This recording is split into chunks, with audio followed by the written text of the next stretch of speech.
मौनी अमावस्या के दिन जिस प्रकार से महाकुंभ में भगदड़ मची है और उस भगदड़ में जाने वाली उन तमाम जानों के बारे में आज लोग चर्चा कर रहे हैं। हालांकि उस भगदड़ में कितने परिवारों के घर सुन हो गए, कितने बच्चों की मां का गोद सुना हो गया, कितने बहनों का मांग सुना हो गया, यह बात सोचने वाली है कि किस प्रकार से एकमात्र भगदड़ ने लगभग कई बच्चों के पिता के ऊपर का साया छीन गया, कई बच्चों के ऊपर से उनके पिता का साया तक छीन गया। और इसके बावजूद किसी ने मां खोया, तो किसी ने बेटा खोया, तो किसी ने अपना बाप खोया।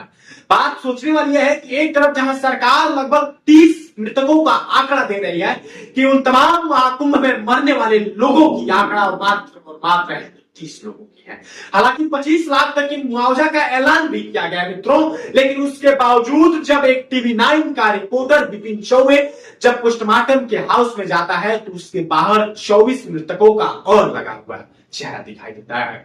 अगर उन तमाम 30 लोगों की जो घोषणा की गई है कि ये महाकुंभ के भगदड़ में मृत हो चुका है, तो आखिर उस पोस्टमार्टम घर के बाहर लगे 24 लोगों का फोटो किसका है, यह सवाल। और उसके बावजूद जब एक टीवी9 का रिपोर्टर विपिन चौबे जब उन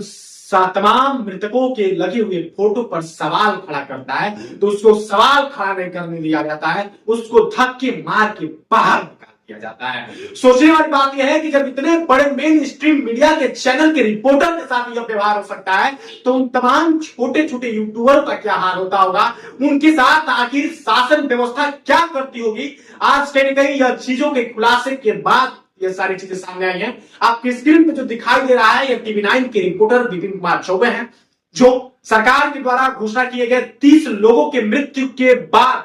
जो 24 लोगों के और फोटो लगाए गए हैं पोस्टमार्टम घर के बाद, उनको दिखा रहे हैं कि आखिर जब सरकार 30 लोगों के मरने की ऐलान कर चुकी है, तो आखिर पोस्टमार्टम के बाहर जो 24 लोगों का फोटो लगाई है किसका है। उसके बाद देखिए किस प्रकार से ये अधिकारी आते हैं, इनको इस रिपोर्टर की बातें इतनी बुरी लग जाती है, वो सच्चाई दिखाना इतना बुरा लग जाता है कि साहब विपिन चौबे को धक्का मार के निकाल रहे हैं। सोचिए इतने बड़े मीडिया की जब संवाददाता के साथ ये हो सकता है, तो उन दौरान छोटे छोटे मीडिया कर्मी के साथ क्या होता होगा, यह बात सोचने वाली बात है। कहीं कहीं आज तमाम पूरे जनपद और इसके साथ साथ पूरे प्रदेश में जब यह चर्चा का विषय बना हुआ है कि आखिर एक पत्रकार के साथ अमर्यादित शब्दों का प्रयोग क्यों किया गया, एक पत्रकार के साथ धक्का मुक्की क्यों की गई। बार बार वो पत्रकार कह रहे हैं कि क्या यह पाकिस्तान है कि हम नहीं दिखा सकते। आखिर यह डेमोक्रेसी है, यह देश जो है वो डेमोक्रेसी के तहत चलता है, तो फिर डेमोक्रेसी में एक पत्रकार को सच्चाई दिखाने से क्यों रोका गया। आखिर जो उन और भी 24 लोगों के परिवार ने अपना सदस्य खोया है,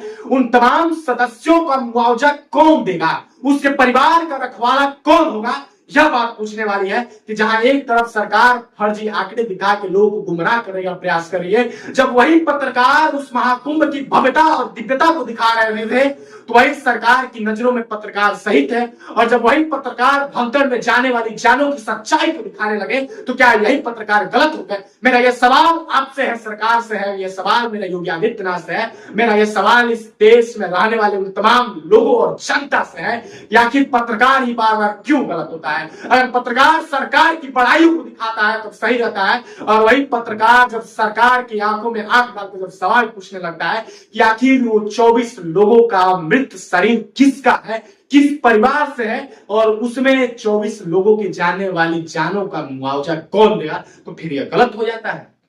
बाकी जिस प्रकार से एक निडर और निर्भीकता के साथ विपिन चौबे टीवी9 के रिपोर्टर ने आवाज उठाई, ऐसे ऐसे पत्रकारों को हम सल्यूट करते हैं, क्योंकि आप जैसे सच्चे पत्रकार ही अगर इस जहां में है, तभी हमारा देश का डेमोक्रेसी जिंदा है और लोग अपनी बातों को स्वतंत्रता पूर्वक उठा सकते हैं। बाकी सारे महाकुंभ में जाने वाली जानों के बारे में आपको क्या सोचते हैं, महाकुंभ में बचने वाली भगदड़ के बारे में क्या सोचते हैं, और महाकुंभ में किन कारणों से भगदड़ बची इसके बारे में क्या सोचते हैं, राय कमेंट बॉक्स में जरूर दीजिएगा। बाकी आपका राय जिस प्रकार से आखिर में महाकुंभ में भगदड़ मचने का कारण क्या था, यह आपका तमाम राय हम ऑब्जर्व करेंगे और इसके आधार पर भी आने वाले समय में एक वीडियो जारी करेंगे कि आखिर भगदड़ का कारण क्या था, कहां का प्रशासन की गलती थी, कहां का शासन की गलती थी, और क्या वो कारण था, क्या वो स्थिति थी, कितने लोगों की और जान गई है, इसके बारे में हम आपको आगे अपडेट देंगे। बाकी पूर्वांचल भारत के साथ मैं आकाश मिश्रा, तब तक के लिए नमस्कार, जय हिंद।